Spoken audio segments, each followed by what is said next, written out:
पंडित जी, अक्सर देखा गया है कि महिलाओं की जब बात की जाए तो इमोशनल ज़्यादा होती हैं। बिल्कुल। तो ये अगर इमोशनल परेशानी हो, जैसे किसी ने कोई बात कह दिया उनको जल्दी लग जाती है। तो अगर किसी को भावनात्मक समस्या हो, इसकी वजह से वो टेंशन भी ज़्यादा लेती हैं। घर में छोटी-छोटी बातों को लेकर के ज़्यादा टेंशन ले लेती हैं। तो किसी को मानसिक समस्या हो, भावनात्मक समस्या हो, तो क्या सरल उपाय करना चाहिए? प्रवीण जी, जैसे पुरुषों को जो राशि गवर्न करती है वो होती है सिंह राशि, सूर्य उसका मालिक है। महिलाओं को जो राशि कंट्रोल करती है वो होती है कर्क राशि, चंद्रमा उसका मालिक है। तो चंद्रमा ही जब उनका गवर्नर है तो स्वाभाविक बात है कि मन और जो सेंसिटिविटी है, जो भावनाएं हैं, वो ज्यादा होंगी। और अगर हम देखें भी तो सामान्यतः महिलाओं के ऊपर जिम्मेदारियां बहुत होती हैं, परिवार की, बाहर की, सब तरह की। तो वो जो प्रेशर है और जो चंद्रमा है, ये दोनों मिलकर उन्हें भावनात्मक रूप से मुश्किल में डाल देता है। अगर किसी महिला को भावनात्मक समस्या है, इमोशनल प्रॉब्लम है, तो देखिए उसका कारण होगा चंद्रमा, या भावनाओं का दूसरा ग्रह होता है शुक्र। चंद्र और शुक्र मिल करके महिलाओं की भावना पर, इमोशन पर प्रभाव डाल देते हैं। इस भावना और इस इमोशन को कंट्रोल करता है मरकरी, यानी बुद्धि। बुद्धि से आप अपने मन को समझा सकते हैं, आप अपनी भावनाओं को काबू कर सकते हैं। लेकिन चंद्रमा भी चौपट हुआ और बुध भी गड़बड़ है तो महिलाएं सीवियर डिप्रेशन में चली जाती हैं।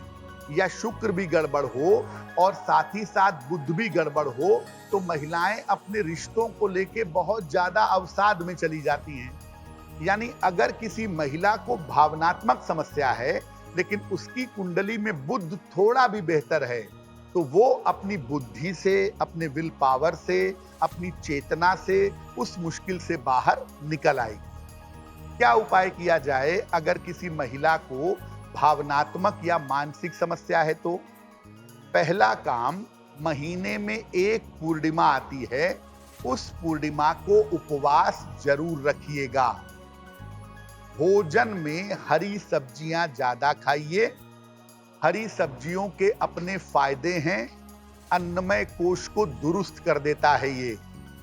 और सुबह और शाम दोनों समय 108 बार आप नमः शिवाय पढ़िए, या खाते पीते, चलते फिरते, उठते बैठते हर समय नमः शिवाय जपते रहिए। घर के उसी कमरे में सोइए जहां पर वेंटिलेशन बढ़िया हो, या जहां थोड़े ही समय के लिए सही लेकिन सूर्य का प्रकाश आता हो। अगर आप बहुत ज्यादा इमोशनल हैं, आपको बात बात पर रोना आता है, तो मोती या ओपल धारण मत करिएगा। ओपल तो फिर भी एक बार चल जाएगा, लेकिन अगर आप ओवर इमोशनल हैं तो मोती धारण करने से बचिएगा। और इमोशंस पर कंट्रोल, काबू करने के लिए, भावनाओं की समस्याओं से बचने के लिए, या तो एक देसी मूंगा पहन लीजिएगा या सलाह लेकर के एक पन्ना पहन लीजिएगा। भावनाओं को नियंत्रित करने के मामले में अगर आप मूंगा पहने या अगर सलाह लेकर के एक पन्ना पहने, तो उससे आपका मन वाला पार्ट मजबूत होगा। डिप्रेशन से निकलने में, भावनाओं को कंट्रोल करने में आपको सुविधा हो। पंडित जी ने बड़ी अच्छी बात बताई कि देखिए, जल्दी से मोती धारण ना करें। पंडित जी, किसी को गुस्सा आता है तो जैसे सिर दर्द हो रहा है तो ये बाम लगा लीजिए, उसी तरीके से किसी को गुस्सा आता है तो लोग कह देते हैं कि मोती पहन लो। कोई भी डॉक्टर बन जाता है, मोती की सलाह दे देता है। तो मोती से क्या परहेज रखना चाहिए? प्रवीण जी, देखिए होता क्या है कि लोगों को, चूंकि मोती आप पहनिए तो वो तुरंत नुकसान नहीं करेगा, बहुत टाइम लेता है। तो लोगों को लगता है कि मोती किसी को नुकसान नहीं करेगा, लेकिन मोती धीरे धीरे धीरे धीरे आपकी मानसिक स्थिति को खराब करता जाएगा। और जब तक आपको इसका पता चलेगा तब तक आप डिप्रेशन के शिकार हो चुके होंगे। इसीलिए जैसे हर रत्न पहनने के पहले हम सावधानी रखते हैं, मोती पहनने के पहले भी सावधानी रखिए। गुस्से से मोती का कोई डायरेक्ट संबंध नहीं है, मोती का संबंध है आपके मन से।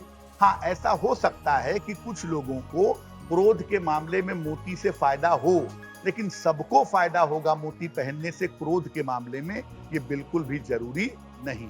एस्ट्रो तक ऐप पर आपको मिलेगा भविष्य से जुड़े हर सवाल का जवाब।